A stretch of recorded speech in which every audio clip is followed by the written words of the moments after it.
Welcome to Telangana rising news. దేశాభివృద్ధికి సహకరించే దక్షిణాదికి శిక్ష వేసినట్లే.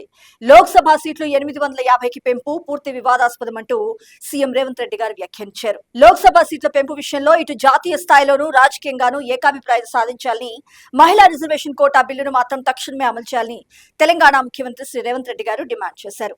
లోక్సభ సీట్లను 850కి పెంచే ప్రతిపాదన అసలైన వివాదాస్పద అంశమంటూ ప్రస్తావించారు. దేశాభివృద్ధికి గణనీయంగా సహకరిస్తున్న దక్షిణాది రాష్ట్రాలకు ఈ పెంపు ద్వారా తీరని అన్యాయం చేస్తున్నారంటూ వ్యాఖ్యానించారు. ప్రొరేటా విధానంలో పెంచితే సమతౌల్యానికి ముప్పు, మా రాష్ట్రాలేవి వీటికి అంగీకరించవు, దీనికంటే హైబ్రిడ్ మోడల్ మేలంటూ పేర్కొన్నారు సీఎం రేవంత్ రెడ్డి గారు. ఇక్కడ ఒక ముఖ్యమైన అంశం చూసినాం. కేంద్రం కుట్రలను అడ్డుకుందాం, డీలిమిటేషన్ పై 5 రాష్ట్రాల ముఖ్యమంత్రులకు సీఎం రేవంత్ రెడ్డి గారు లేఖలు రాశారు. సౌత్ స్టేట్స్ మనుగడ కోసం కలిసి నడుద్దాం, మహిళా కోటా ముసుగులో జరుగుతున్న అన్యాయాన్ని ఆపుదామంటూ స్పష్టం చేశారు. హైబ్రిడ్ మోడల్ వైపు అడుగులేద్దాం, మన హక్కులు కాపాడుకుందామంటూ పిలుపునిచ్చారు. ఆల్ పార్టీ మీటింగ్ పెట్టండి, సీట్ల పెంపుపై ఏకపక్ష నిర్ణయాలు తీసుకుంటే కుదరదంటూ ప్రధాని నరేంద్ర మోడీకి సీఎం రేవంత్ రెడ్డి గారు లేఖ రాశారు. ఇక్కడ ఒక ముఖ్యమైన అంశం చూసినాం. దళితులు మంత్రులుగా ఉంటే ఓరుస్తలేరంటూ సీఎం రేవంత్ రెడ్డి గారు నిప్పులు చెరిగారు. గత 10 ఏళ్ల బీఆర్ఎస్ పాలనలో ఎస్సీ, ఎస్టీ, బీసీ వర్గాలను కేవలం ఓటు బ్యాంకుగానే చూశారని, వారిని నిర్ణయాధికారానికి దూరం పెట్టి తీరిని అన్యాయం చేశారని సీఎం రేవంత్ రెడ్డి గారు విమర్శించారు. కాంగ్రెస్ ప్రజాప్రభుత్వం అధికారంలోకి వచ్చిన వెంటనే మరి అంబేద్కర్ గారి ఆశయాలకు అనుగుణంగా రాజ్యాధికారంలో ఆ వర్గాలకు సింహభాగం కల్పించామని స్పష్టం చేశారు. అయితే దళితులు మంత్రులుగా ఉంటే ఓరుస్తలేరంటూ సీఎం రేవంత్ రెడ్డి గారు తీవ్రంగా ధ్వజమెత్తారు. డీలిమిటేషన్ తో ఎస్సీ, ఎస్టీ రిజర్వ్డ్ స్థానాల సంఖ్య తగ్గే అవకాశం ఉందని సీఎం రేవంత్ రెడ్డి గారు ఆందోళన వ్యక్తం చేశారు. దీనిపై మరి మేధావులు, అన్ని వర్గాల ప్రజలు ఆలోచించి పోరాడాలంటూ పిలుపునిచ్చారు. ఇక్కడ మనకు ముఖ్యమైన అంశం చూసినాం.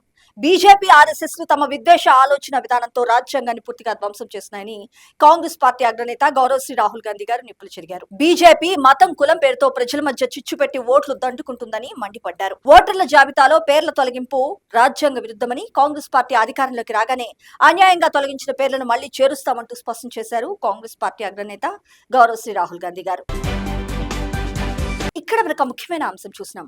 అంబేద్కర్ గారి ఆశయ సాధనే కాంగ్రెస్ ప్రజాప్రభుత్వ లక్ష్యమంటూ స్పష్టం చేశారు కాంగ్రెస్ పార్టీ రాష్ట్ర వ్యవహారాల ఇన్ఛార్జి శ్రీ మీనాక్షి నటరాజన్ గారు. రాజ్యాంగం ద్వారా సమానత్వం, స్వేచ్ఛ, న్యాయం అందించిన గొప్ప వ్యక్తి అంబేద్కర్ గారంటూ ఈ సందర్భంగా వారు కొనియాడారు. దళితవాడలో ఏర్పాటు చేసిన రక్తదాన శిబిరం, సహపంక్తి భోజన కార్యక్రమంలో వారు పాల్పంచుకున్నారు. అంబేద్కర్ గారి ఆశయ సాధనే కాంగ్రెస్ ప్రజాప్రభుత్వ లక్ష్యమన్నారు.